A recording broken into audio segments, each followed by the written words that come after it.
ನಮಸ್ಕಾರ. ಮುಖ್ಯಾಂಶಗಳು. ದೇಶದಲ್ಲಿ ರಸ್ತೆ, ರೈಲ್ವೆ, ವಿಮಾನಯಾನ ಸೇರಿ ಮೂಲಸೌಕರ್ಯ ಅಭಿವೃದ್ಧಿಗೆ ಕೇಂದ್ರದ ಆದ್ಯತೆ ಪ್ರಧಾನಿ ನರೇಂದ್ರ ಮೋದಿ. ಶಾಸಕರಾದ ಆರ್ ಶಂಕರ್, ಎಚ್ ನಾಗೇಶ್ರಿಂದ ರಾಜ್ಯಪಾಲರಿಗೆ ಪತ್ರ, ರಾಜ್ಯ ಸಮ್ಮಿಶ್ರ ಸರ್ಕಾರಕ್ಕೆ ನೀಡಿದ್ದ ಬೆಂಬಲ ವಾಪಸ್. ಬೆಂಗಳೂರಿನಲ್ಲಿ ಸಂಕ್ರಾಂತಿ ವಿಶೇಷ ಸುಗ್ಗಿ ಹುಗ್ಗಿ ಸಂಭ್ರಮ, ಸಾವಯವ ಸಿರಿಧಾನ್ಯ ಕೃಷಿಗೆ ಸರ್ಕಾರದ ಉತ್ತೇಜನ, ಎನ್ಎಚ್ ಶಿವಶಂಕರ ರೆಡ್ಡಿ. ಅಡಿಲೇಡ್ ಏಕದಿನ ಕ್ರಿಕೆಟ್, ಆಸ್ಟ್ರೇಲಿಯಾ ವಿರುದ್ಧ ಭಾರತಕ್ಕೆ 6 ವಿಕೆಟ್ಗಳ ಗೆಲುವು. ವಾರ್ತೆಗಳ ವಿವರ. ಕೇರಳದ ಬಹುನಿರೀಕ್ಷಿತ ಕೊಲ್ಲಂ ಬೈಪಾಸ್ ಅನ್ನು ಪ್ರಧಾನಿ ನರೇಂದ್ರ ಮೋದಿ ದೇಶಕ್ಕೆ ಇಂದು ಸಮರ್ಪಿಸಿದರು.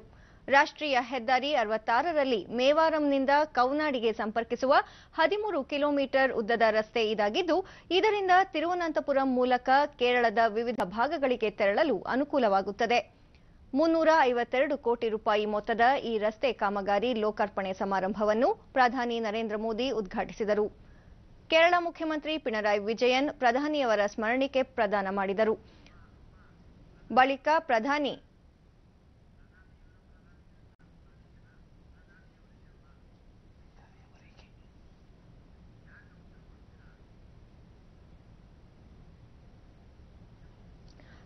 ಪ್ರಧಾನಿ ರಸ್ತೆ, ರೈಲ್ವೆ, ಜಲಯಾನ ಮತ್ತು ವಿಮಾನಯಾನ ಸೇರಿದಂತೆ ಮೂಲಸೌಕರ್ಯ ಅಭಿವೃದ್ಧಿಗೆ ತಮ್ಮ ಸರ್ಕಾರ ಹೆಚ್ಚಿನ ಆದ್ಯತೆ ನೀಡಿದೆ ಎಂದರು.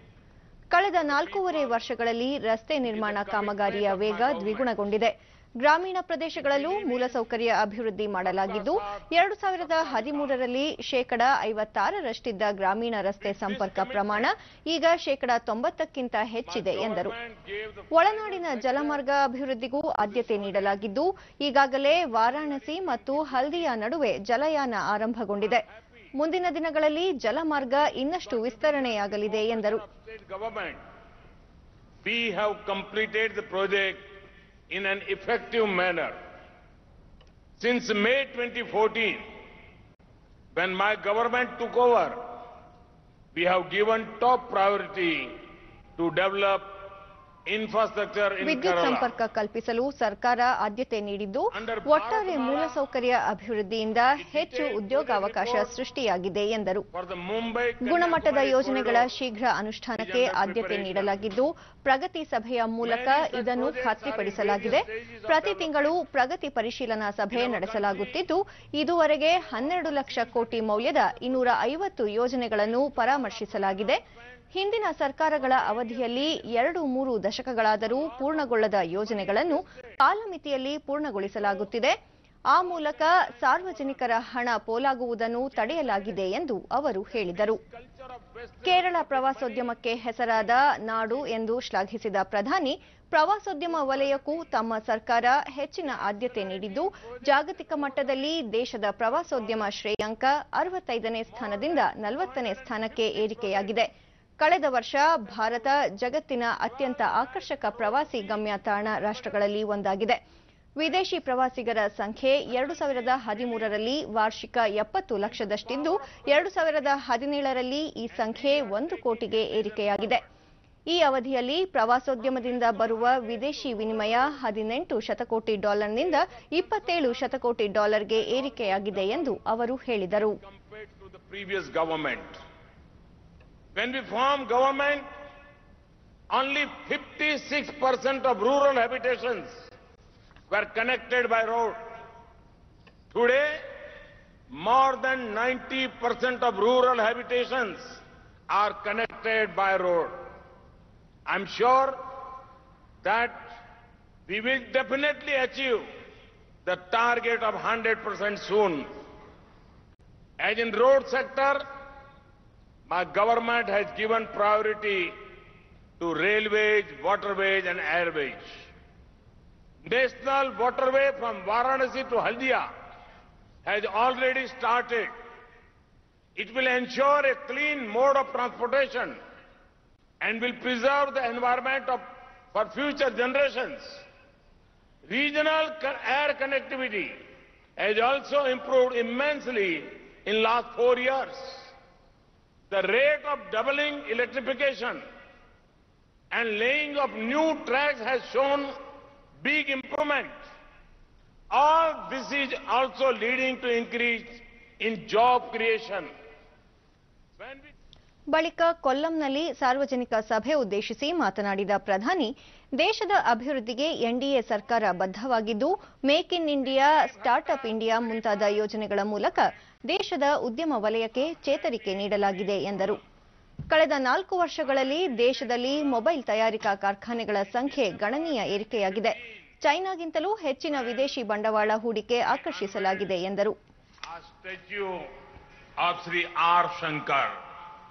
I had also visited the city hours after the fire tragedy in April 2016.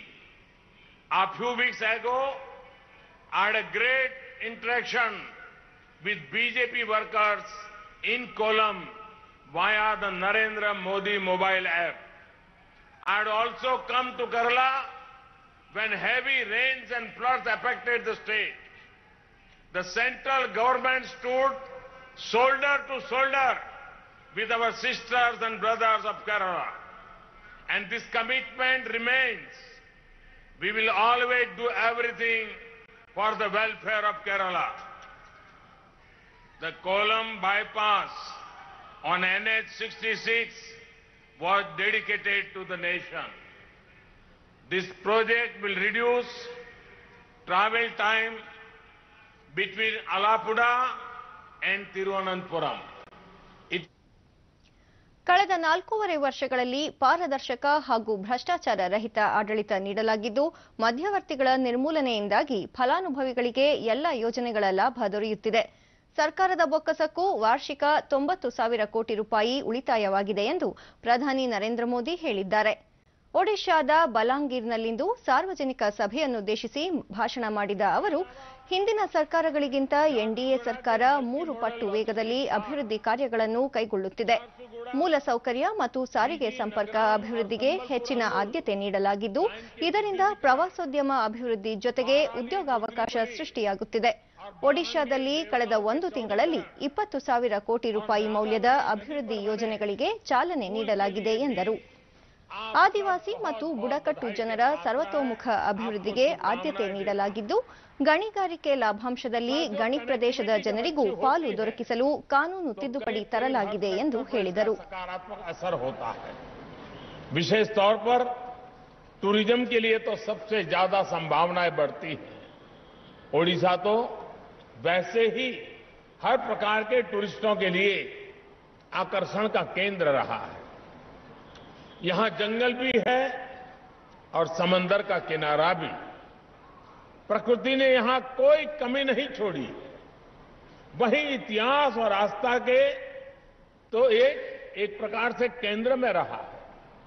साथियों, इसी भावना के तहत बीते 4 वर्षों से केंद्र सरकार धरोहरों और आस्था के स्थलों को विकसित करने में जुटी हुई है. ओडिशा के अनेक मंदिरों, पुराने किलों और दूसरे स्थानों का सुंदरीकरण और उनको संवारने का प्रयास भी किया जा रहा है. साथियों, एक और स्मारक के नवीनीकरण की आज शुरुआत हुई है. कालाहंडी का असुरागढ़ टीला, यह हमारे शौर्य का प्रतीक तो रहा ही है, साथ में एक अहम राजनीतिक और व्यापारिक केंद्र. ये महाकंटारा को कलिंग से जोड़ता था. अपने इतिहास के इन स्वर्णिम अध्यायों के साथ पुनः जुड़ते हुए मुझे बहुत प्रसन्नता हो रही है. ಇದಕ್ಕೂ ಮುನ್ನ ಬಲಾಂಗೀರ್ನಲ್ಲಿ 1,550 ಕೋಟಿ ರೂಪಾಯಿ ಮೊತ್ತದ ಹಲವು ಅಭಿವೃದ್ಧಿ ಯೋಜನೆಗಳಿಗೆ ಅವರು ಚಾಲನೆ ನೀಡಿದ್ದರು. ಕೇಂದ್ರ ಪೆಟ್ರೋಲಿಯಂ ಖಾತೆ ಸಚಿವ ಧರ್ಮೇಂದ್ರ ಪ್ರಧಾನ್ ಮತ್ತಿತರರು ಉಪಸ್ಥಿತರಿದ್ದರು. 1,085 ಕೋಟಿ ರೂಪಾಯಿ ವೆಚ್ಚದಲ್ಲಿ ಪೂರ್ಣಗೊಂಡ 813 ಕಿಲೋಮೀಟರ್ ಉದ್ದದ ಜಾರ್ಸುಗುಡ ವಿಜಯನಗರಂ ಹಾಗೂ ಸಂಬಲ್ಪುರ್ ಅಂಗುಲ್ ರೈಲು ಮಾರ್ಗಗಳ ವಿದ್ಯುದೀಕರಣ, 15 ಕಿಲೋಮೀಟರ್ ಉದ್ದದ ಬಲಂಗೀರ್ ಪಿಚ್ಚುವಲ್ಲಿ ನೂತನ ರೈಲು ಮಾರ್ಗ ಸೇರಿದಂತೆ ವಿವಿಧ ರೈಲ್ವೆ ಯೋಜನೆಗಳನ್ನು ಪ್ರಧಾನಿ ಉದ್ಘಾಟಿಸಿದರು.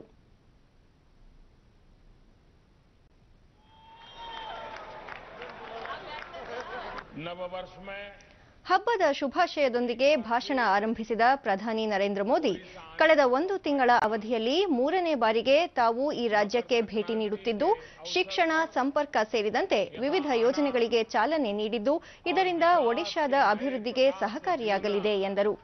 ಬಳಿಕ ಪ್ರಧಾನಿ ಕಳೆದ ವರ್ಷ ನಕ್ಸಲ್ ದಾಳಿಯಲ್ಲಿ ಬಲಿಯಾದ ಡಿಡಿ ನ್ಯೂಸ್ ಛಾಯಾಗ್ರಾಹಕ ಅಚ್ಯುತಾನಂದ ಸಾಹು ಅವರ ಪೋಷಕರನ್ನು ಭೇಟಿಯಾಗಿ ಸಾಂತ್ವನ ಹೇಳಿದರು.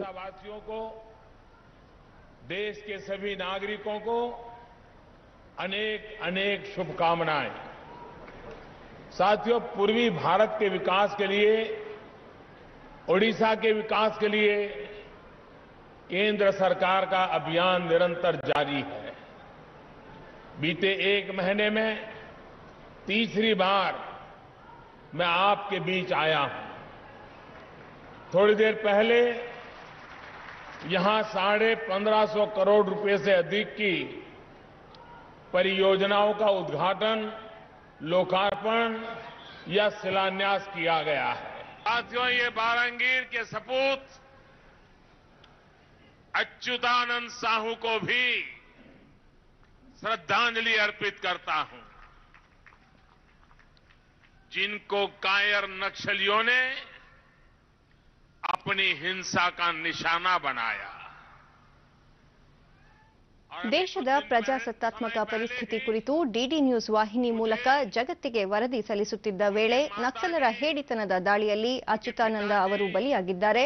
ಆದರೆ ಇಂತಹ ಬಲಿದಾನಗಳಿಂದ ಹಿಂಸಾಚಾರ ವಿರುದ್ಧದ ಹೋರಾಟ ಮತ್ತಷ್ಟು ಬಲಗೊಳ್ಳಲಿದೆ ಎಂದರು.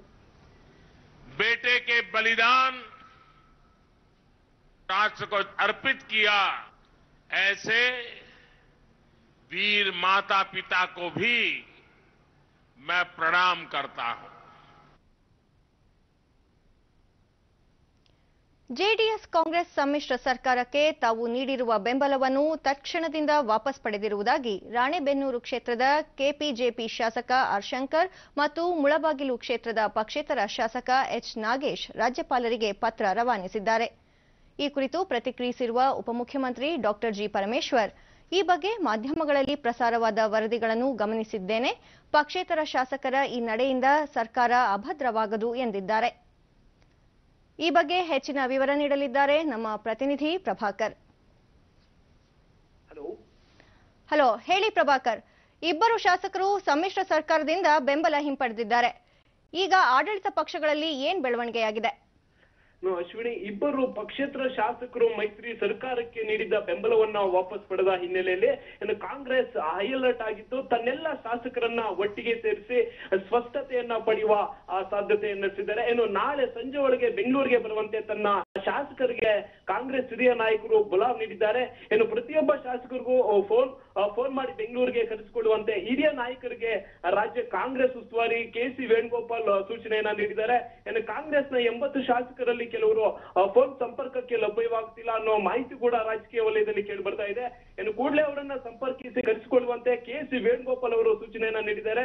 ಇನ್ನು ಬಿಜೆಪಿಯ ಆಪರೇಷನ್ ಭೀತಿಯಿಂದ ತಮ್ಮೆಲ್ಲ ಶಾಸಕರನ್ನ ಒಟ್ಟಾಗಿ ಸೇರಿಸಲು ಕಾಂಗ್ರೆಸ್ ನಾಯಕರು ಪ್ಲಾನ್ ಆಗಿದ್ದು ನಾಳೆ ಕಾಂಗ್ರೆಸ್ ಸಭೆ ಬಳಿಕ ಶಾಸಕರು ರೆಸಾರ್ಟ್ಗೆ ತೆರಳುವ ಸಾಧ್ಯತೆ ಇದೆ. ಹಾಗೆ ಒಟ್ಟಾರೆಯಾಗಿ ನಾಳೆ ನಡೆಯುವ ಕಾಂಗ್ರೆಸ್ ಸಭೆಯಲ್ಲಿ ಯಾರೆಲ್ಲ ಶಾಸಕರು ಭಾಗವಹಿಸುತ್ತಾರೆ, ಯಾರೆಲ್ಲ ಗೈರಾಗಲಿದ್ದಾರೆ ಎನ್ನುವುದು ಮಾತ್ರ ಕುತೂಹಲ ಕೆರಳಿಸಿದೆ. ಅಶ್ವಿನಿ, ಹಾಗೆ ಈ ಬೆಳವಣಿಗೆಯಿಂದ ಸಮ್ಮಿಶ್ರ ಸರ್ಕಾರದ ಮೇಲೆ ಏನ್ ಪರಿಣಾಮ ಆಗಬಹುದು ಪ್ರಭಾಕರ್?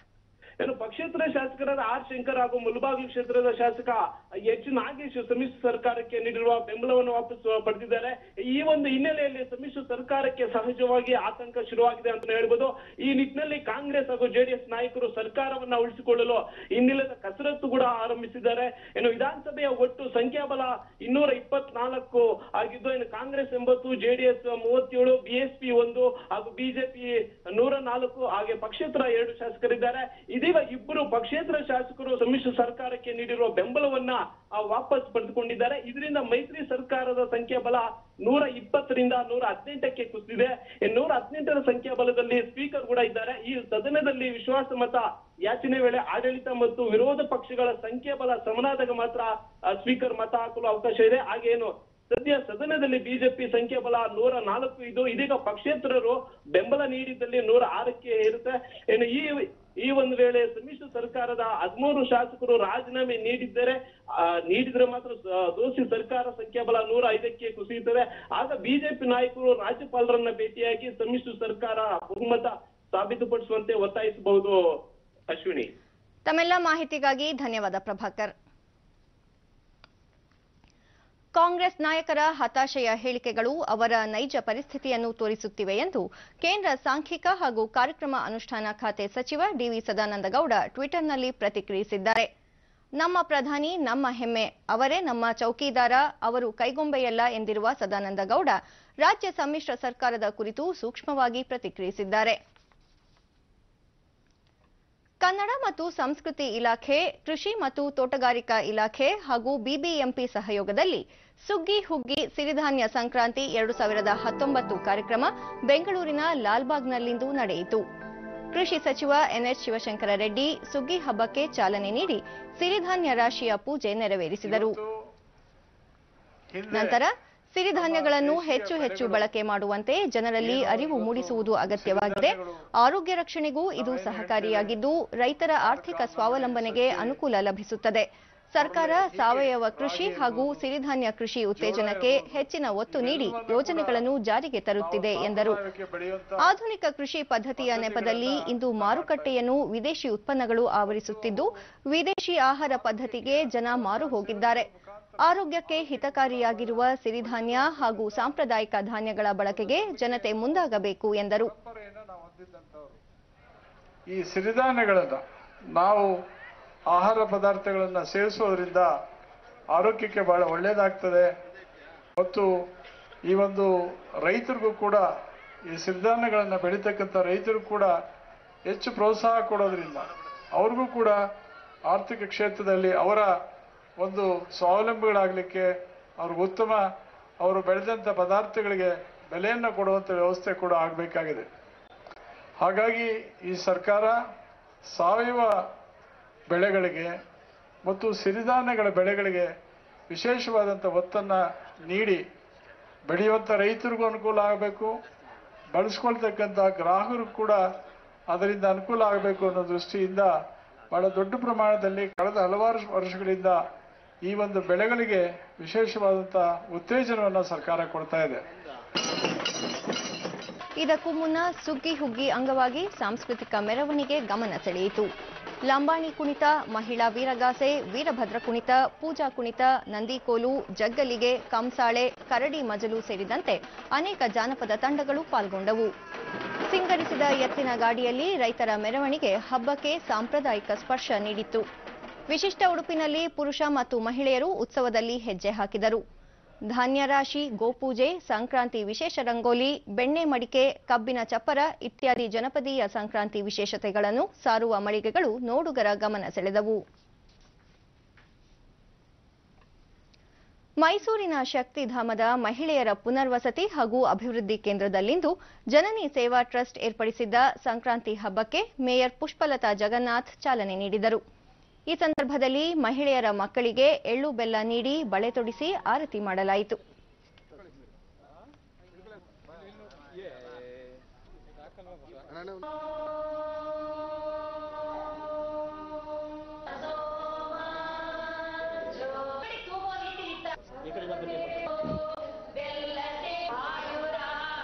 ಬಳಿಕ ಪುಷ್ಪಲತಾ ಮಹಿಳೆಯರನ್ನು ಮುಖ್ಯವಾಹಿನಿಗೆ ಕೊಂಡೊಯ್ಯುವುದು ನಮ್ಮೆಲ್ಲರ ಕರ್ತವ್ಯವಾಗಿದ್ದು ಇದಕ್ಕಾಗಿ ಪಾಲಿಕೆಯಿಂದ ಎಲ್ಲ ಸೌಲಭ್ಯಗಳನ್ನು ಒದಗಿಸುವುದಾಗಿ ಭರವಸೆ ನೀಡಿದರು.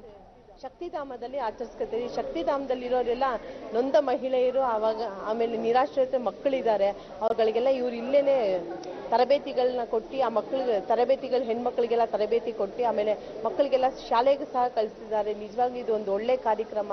ಇಂಥ ನಿರಾಶ್ರಿತರಿಗೆ ಇವರು ಶಕ್ತಿ ಕೇಂದ್ರದವರು ಇಷ್ಟೊಂದು ಸ್ಫೂರ್ತಿ ತುಂಬ್ತಾ ಇದ್ದಾರೆ ಅಂದ್ರೆ ನಿಜವಾಗ್ಲೂ ಒಂದು ಶ್ಲಾಘನೀಯವಾದ ವಿಷಯ. ಟ್ರಸ್ಟ್ ವತಿಯಿಂದ ಜನನಿ ಟ್ರಸ್ಟ್ ಅಧ್ಯಕ್ಷ ಅಶೋಕ್, ಶಕ್ತಿಧಾಮದಲ್ಲಿರುವ ಮಕ್ಕಳು ವಿದ್ಯಾಭ್ಯಾಸ ಪಡೆದು ಪದವೀಧರರಾಗಬೇಕೆಂಬುದು ನಮ್ಮ ಉದ್ದೇಶವಾಗಿದೆ ಎಂದರು.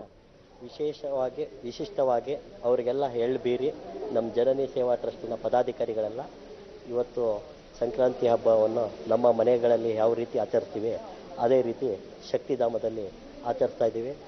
ಅವರಿಗೆಲ್ಲರಿಗೂ ಸಂಕ್ರಾಂತಿ ಹಬ್ಬದ ಶುಭಾಶಯಗಳು ಕೊಡ್ತೀವಿ. ಮತ್ತು ಅವ್ರಿಗೆ ಮುಂದಿನ ದಿನಗಳಲ್ಲಿ ಒಳ್ಳೆಯ ಜೀವನ ಸಿಗಲಿ ಅವರಿಗೆ. ಮೈಸೂರಿನ ವಿವಿಧ ಭಾಗಗಳಲ್ಲಿ ಗೋವುಗಳಿಗೆ ಬಣ್ಣ ಬಳಿದು ವಿಶೇಷ ಪೂಜೆ ನೆರವೇರಿಸಲಾಯಿತು.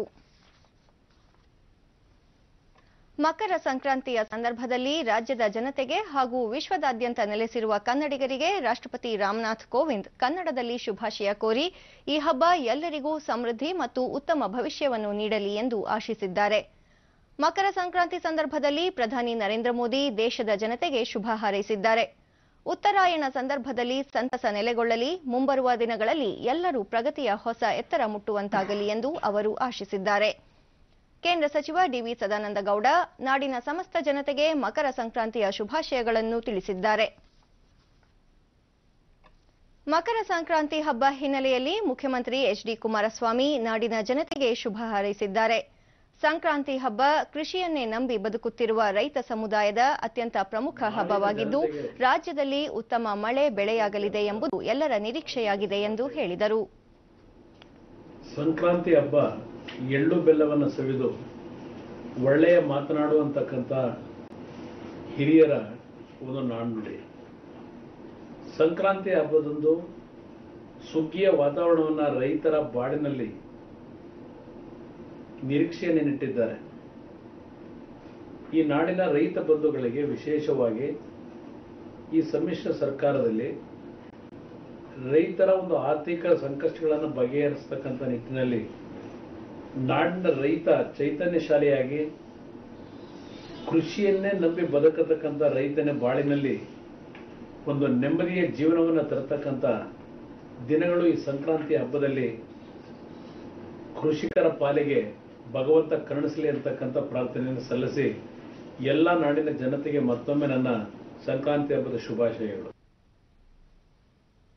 ಹೊಸ ವರ್ಷದ ಮೊದಲ ಹಬ್ಬವಾದ ಸಂಕ್ರಾಂತಿ ಹಬ್ಬವು ನಾಡಿನ ಜನತೆಗೆ ಸಂತಸ ತರಲಿ ಎಂದು ವಿಧಾನಸಭೆಯ ವಿರೋಧ ಪಕ್ಷದ ನಾಯಕ ಬಿಎಸ್ ಯಡಿಯೂರಪ್ಪ ಶುಭ ಕೋರಿದ್ದಾರೆ. ರೈತರು ಸುಗ್ಗಿಯ ಸಂತಸದೊಂದಿಗೆ ಮತ್ತಷ್ಟು ಸಮೃದ್ಧಿ ಬದುಕಿನೆಡೆಗೆ ಸಾಗಲಿ ಎಂದು ಆಶಿಸಿದ್ದಾರೆ. ಇಂದು ಮಕರ ಸಂಕ್ರಾಂತಿ. ರಾಜ್ಯದ ಪ್ರಮುಖ ಶಿವ ದೇವಾಲಯಗಳಲ್ಲಿ ವಿಶೇಷ ಪೂಜಾ ಉತ್ಸವಗಳು ಸಂಭ್ರಮದಿಂದ ಜರುಗುತ್ತಿವೆ. ಬೆಂಗಳೂರು ಗ್ರಾಮಾಂತರ ಜಿಲ್ಲೆ ನೆಲಮಂಗಲ ತಾಲೂಕಿನ ಐತಿಹಾಸಿಕ ಶಿವಗಂಗೆ ಕ್ಷೇತ್ರದಲ್ಲಿ ಸಂಕ್ರಾಂತಿ ಅಂಗವಾಗಿ ಗಿರಿಜಾ ಕಲ್ಯಾಣೋತ್ಸವ ನಡೆಯುವುದು ವಿಶೇಷ. ಈ ಕುರಿತು ಒಂದು ವರದಿ. ಕಳೆದು ಉತ್ತರಾಯಣ ಪ್ರಾರಂಭದ ದಿನ ಸಂಕ್ರಾಂತಿ ಹಬ್ಬವನ್ನು ಆಚರಿಸಲಾಗುತ್ತದೆ. ಈ ವಿಶೇಷ ದಿನದಂದು ಶಿವಗಂಗೆ ಬೆಟ್ಟದ ಶಿವಾಲಯದ ಆವರಣದಲ್ಲಿರುವ ಒಳಕಲ್ ತೀರ್ಥ ಖ್ಯಾತಿಯ ಸ್ಥಳದಲ್ಲಿ ತೀರ್ಥೋದ್ಭವವಾಗಿದೆ. ಅಲ್ಲದೆ ಬೆಟ್ಟದ ತುತ್ತ ತುದಿಯಲ್ಲಿರುವ ಉರಿಕಂಬ ಹಾಗೂ ತೀರ್ಥಕಂಬದ ನಡುವಿನ ಬಂಡೆಯಲ್ಲಿ ಗಂಗೆ ಉಗಮವಾಗಿದ್ದು ಭಕ್ತಾದಿಗಳು ಶ್ರದ್ಧಾ ಭಕ್ತಿಯಿಂದ ನಮಿಸಿದ್ದಾರೆ. ದಕ್ಷಿಣ ಕಾಶಿ ಎಂದೇ ಖ್ಯಾತಿ ಹೊಂದಿರುವ ಈ ಕ್ಷೇತ್ರ ಹೊಯ್ಸಳರ ಆಳ್ವಿಕೆಯಲ್ಲಿ ಹೊಸ ಮೆರುಗು ಪಡೆದಿತ್ತು. ಶಿವಗಂಗೆ ಕ್ಷೇತ್ರದಲ್ಲಿ ಅನಾದಿ ಕಾಲದಿಂದಲೂ ಗಿರಿಜಾ ಕಲ್ಯಾಣೋತ್ಸವ ಧಾರ್ಮಿಕ ಕಾರ್ಯಕ್ರಮ ನಡೆದುಕೊಂಡು ಬಂದಿದೆ. ಮಧ್ಯರಾತ್ರಿ ಬೆಟ್ಟದ ತುದಿಯಿಂದ ತೆಗೆದುಕೊಂಡು ಬಂದ ಗಂಗೆಯಿಂದ ಶಿವಪಾರ್ವತಿಗೆ ಧಾರ್ಮಿಕ ವಿಧಿವಿಧಾನಗಳ ಮೂಲಕ ಕಲ್ಯಾಣೋತ್ಸವ ನೆರವೇರಿಸಲಾಯಿತು. ಹೆಚ್ಚಿನ ಸಂಖ್ಯೆಯಲ್ಲಿ ಭಕ್ತರು ಆಗಮಿಸಿ ಶಿವ ಮತ್ತು ಗಿರಿಜೆಯ ಕಲ್ಯಾಣೋತ್ಸವವನ್ನು ಕಣ್ತುಂಬಿಕೊಂಡರು. ಮುಜರಾಯಿ ಇಲಾಖೆಯ ತಹಸೀಲ್ದಾರ್ ಪದ್ಮ ಭಕ್ತಾದಿಗಳಿಗೆ ಎಲ್ಲ ರೀತಿಯ ಮೂಲಭೂತ ಸೌಕರ್ಯಗಳನ್ನು ಒದಗಿಸಲಾಗಿದೆ ಎಂದು ತಿಳಿಸಿದರು. ಪ್ರತಿ ವರ್ಷದಂತೆ ಈ ವರ್ಷವೂ ಸಂಕ್ರಾಂತಿ ಹಿಂದಿನ ದಿನ ಅಂದರೆ ಸಂಕ್ರಾಂತಿ ದಿನ ಬರುತ್ತೆ, ಒಂದೊಂದು ವರ್ಷ ಸಂಕ್ರಾಂತಿ ಹಿಂದಿನ ದಿನ ಬರುತ್ತೆ. ಪ್ರತಿ ವರ್ಷದಂತೆ ಈ ವರ್ಷ ಗಿರಿಜಾ ಕಲ್ಯಾಣ ಮಹೋತ್ಸವ ಕಾರ್ಯಕ್ರಮ ನಡೀತಾ ಇದೆ. ಇದಕ್ಕೆಲ್ಲ ಪೂರ್ವ ಸಿದ್ಧತೆಗಳಿಂದ ಈ ಮುಜರಾಯಿ ಇಲಾಖೆಯಿಂದ ಕುಡಿಯೋ ನೀರಿನ ವ್ಯವಸ್ಥೆ, ಶೌಚಾಲಯದ್ದು, ದನಗಳ ಜಾತ್ರೆ ನಡೆಯುತ್ತೆ, ಅದಕ್ಕೆಲ್ಲ ಕುಡಿಯೋ ನೀರಿನ ವ್ಯವಸ್ಥೆ ಮತ್ತು ಪಾರ್ಕಿಂಗ್ ವ್ಯವಸ್ಥೆ ಎಲ್ಲ ಮಾಡಿದೆ. ಕ್ಷೇತ್ರದ ದರ್ಶನ ಪಡೆಯಲು ಬಂದಿದ್ದ ತನ್ಮಯ ಶಿವಗಂಗೆ ಬೆಟ್ಟದಲ್ಲಿ ವಿಜೃಂಭಣೆಯಿಂದ ನಡೆಯುವ ಗಿರಿಜಾ ಕಲ್ಯಾಣೋತ್ಸವ ವಿಶೇಷವಾಗಿದೆ ಎಂದರು. ವಿಶೇಷವಾಗಿ ಇವತ್ತು ಗಿರಿಜಾ ಕಲ್ಯಾಣೋತ್ಸವ ನಡೀತಾ ಇದೆ ಶಿವಗಂಗೆ ಕ್ಷೇತ್ರದಲ್ಲಿ. ಈ ಕ್ಷೇತ್ರದ ವಿಶೇಷ ಎಲ್ಲರಿಗೂ ಗೊತ್ತೇ ಇರುತ್ತೆ. ಒಳ್ಕಲ್ ತೀರ್ಥ ಉದ್ಭವ ಆಗುತ್ತೆ, ಬೆಟ್ಟದ ತುದಿನಲ್ಲಿ ತೀರ್ಥ ಉದ್ಭವ ಆಗುತ್ತೆ. ಆ ತೀರ್ಥನ ತಗೊಂಡ್ಬಂದು ಇಲ್ಲಿ ಇವತ್ತು ಗಿರಿಜಾ ಕಲ್ಯಾಣ ನಡೆಸಿ ಆ ಧಾರೆ ಮುಹೂರ್ತ ಮಾಡ್ತಾರೆ. ತುಂಬಾ ಚೆನ್ನಾಗಿರುತ್ತೆ. ಸಂಕ್ರಾಂತಿ ದಿನವಾದ ಇಂದು ಶಿವಗಂಗೆ ಬೆಟ್ಟಕ್ಕೆ ಅಸಂಖ್ಯಾತ ಭಕ್ತರು ಆಗಮಿಸಿ ಭಕ್ತಿ ಭಾವ ಮೆರೆದರು. ಉತ್ತರ ಪ್ರದೇಶದ ಪ್ರಯಾಗ್ರಾಜ್ನಲ್ಲಿ ವಿಶ್ವವಿಖ್ಯಾತ ಕುಂಭಮೇಳ ಇಂದಿನಿಂದ ಆರಂಭಗೊಂಡಿದೆ.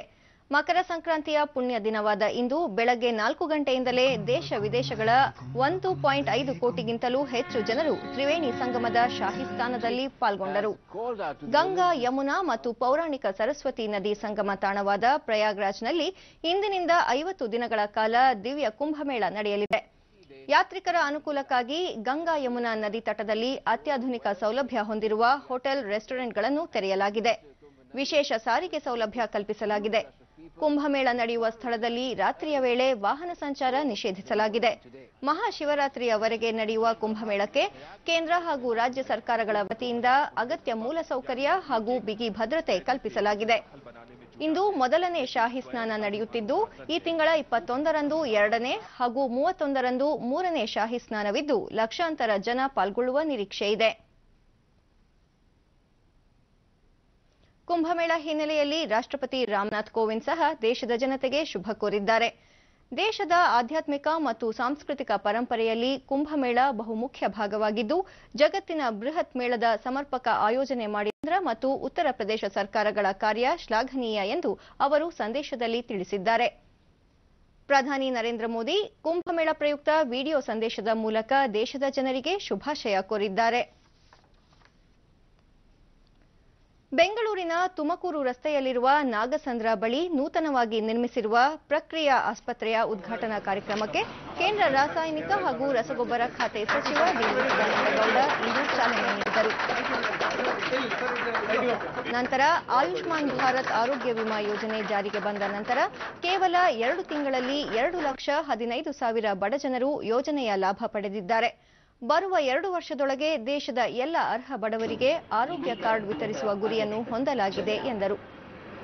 ಆರೋಗ್ಯ ಸೇವೆಗಳು ಸುಲಭದಲ್ಲಿ ಮತ್ತು ಕಡಿಮೆ ವೆಚ್ಚದಲ್ಲಿ ದೊರೆಯುವಂತೆ ಮಾಡಲು ಸರ್ಕಾರಗಳು ಹೆಚ್ಚಿನ ಆದ್ಯತೆ ನೀಡುತ್ತಿರುವುದು ಸ್ವಾಗತಾರ್ಹವಾಗಿದ್ದು, ಸುಧಾರಿತ ತಂತ್ರಜ್ಞಾನವನ್ನು ವೈದ್ಯಕೀಯ ಕ್ಷೇತ್ರದಲ್ಲಿ ಬಳಕೆ ಮಾಡಿಕೊಳ್ಳುವುದು ಅಗತ್ಯವಾಗಿದೆ. ಒಂದು ಅಂದಾಜಿನ ಪ್ರಕಾರ ಒಟ್ಟು ದುಡಿಮೆಯ 16% ಹಣವನ್ನು ಆರೋಗ್ಯಕ್ಕಾಗಿ ಖರ್ಚು ಮಾಡುವ ಅನಿವಾರ್ಯತೆ ಇದೆ. ಕಲುಷಿತಗೊಳ್ಳುತ್ತಿರುವ ವಾತಾವರಣ, ಆಹಾರ ಪದ್ಧತಿಗಳ ನಡುವೆ ಉತ್ತಮ ಆರೋಗ್ಯ ಕಾಪಾಡಿಕೊಳ್ಳುವುದು ಸವಾಲಿನ ಕೆಲಸ ಎಂದರು. ಚಿತ್ರನಟ ಗಣೇಶ್ ಮತ್ತಿತರರು ಪಾಲ್ಗೊಂಡರು. 12% ರೋಗಿಗಳು ಬಿಲೋ ಪಾವರ್ಟಿ ಲೈನ್ಗೆ ಹೋಗ್ತಾ ಇದ್ದಾರೆ. ಎಂತ ವಿಪರ್ಯಾಸ! ಇದಕ್ಕಾಗಿ ಸರ್ಕಾರ ನಿಶ್ಚಯ ಮಾಡಿತು. ಎಲ್ಲಾ ಸರ್ಕಾರಗಳು, ಅದು ಕೇವಲ ಯಾವುದೋ ಕೇಂದ್ರ ಸರ್ಕಾರ, ಮೋದಿಯವರ ಸರ್ಕಾರ ಅಂತ ಹೇಳ್ತಾ ಇಲ್ಲ, ರಾಜ್ಯ ಸರ್ಕಾರ ಕೂಡ ಆರೋಗ್ಯಕ್ಕೆ ಹೆಚ್ಚು ಇಂಪಾರ್ಟೆನ್ಸ್ ಕೊಡ್ತಾ ಇದ್ದೇವೆ. ಇದಕ್ಕಾಗಿ ನರೇಂದ್ರ ಮೋದಿ ಅವರು ಆಯುಷ್ಮಾನ್ ಭಾರತ 50 ಕೋಟಿ ಜನರಿಗೆ ತಲುಪುವಂತಹ 10 ಕೋಟಿ ಕುಟುಂಬಗಳಿಗೆ 5 ಲಕ್ಷದವರೆಗೆ ಹೆಲ್ತ್ ಇನ್ಶೂರೆನ್ಸ್ ಸ್ಕೀಮ್ ಅನ್ನು ಮಾಡಿರುವಂತಹ. ನಿಮಗೆ ಆಶ್ಚರ್ಯ ಆಗ್ಬಹುದು, ಪ್ರಾರಂಭ ಮಾಡಿ 2 ತಿಂಗಳಾದ್ದು ಸುಮಾರು 7,15,000 ಜನ, ಮೊನ್ನೆ ಅಂಕಿಅಂಶ ನಮ್ಮ ಪಾರ್ಲಿಮೆಂಟ್ ಅಲ್ಲಿ ಕೊಟ್ಟರಲ್ಲಿ 7,15,000 ಈ ಒಂದು ಬೆನಿಫಿಟ್ ಅನ್ನು ಪಡ್ಕೊಂಡಿದ್ದಾರೆ.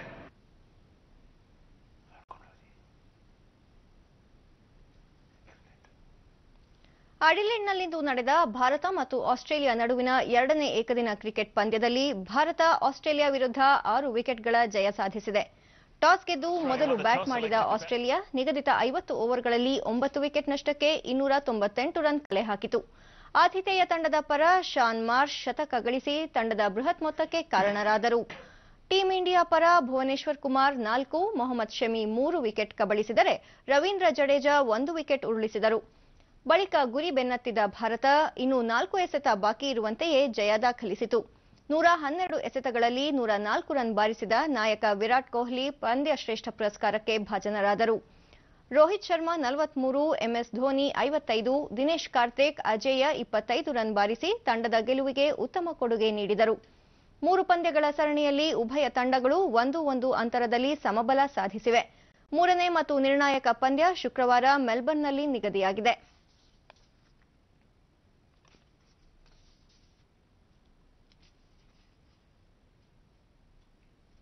ಕೊನೆಯಲ್ಲಿ ಮತ್ತೊಮ್ಮೆ ಮುಖ್ಯಾಂಶಗಳು. ದೇಶದಲ್ಲಿ ರಸ್ತೆ, ರೈಲ್ವೆ, ವಿಮಾನಯಾನ ಸೇರಿ ಮೂಲಸೌಕರ್ಯ ಅಭಿವೃದ್ಧಿಗೆ ಕೇಂದ್ರದ ಆದ್ಯತೆ, ಪ್ರಧಾನಿ ನರೇಂದ್ರ ಮೋದಿ. ಶಾಸಕರಾದ ಆರ್ ಶಂಕರ್, ಎಚ್ ನಾಗೇಶ್ರಿಂದ ರಾಜ್ಯಪಾಲರಿಗೆ ಪತ್ರ, ರಾಜ್ಯ ಸಮ್ಮಿಶ್ರ ಸರ್ಕಾರಕ್ಕೆ ನೀಡಿದ್ದ ಬೆಂಬಲ ವಾಪಸ್.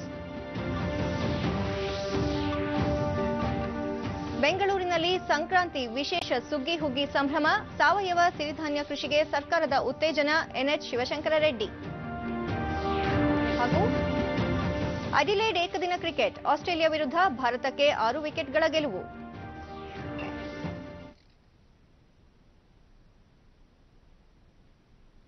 ನಮ್ಮ ಮುಂದಿನ ವಾರ್ತಾ ಪ್ರಸಾರ ರಾತ್ರಿ 9 ಗಂಟೆಗೆ ಚಂದನದಲ್ಲಿ. ನಮಸ್ಕಾರ.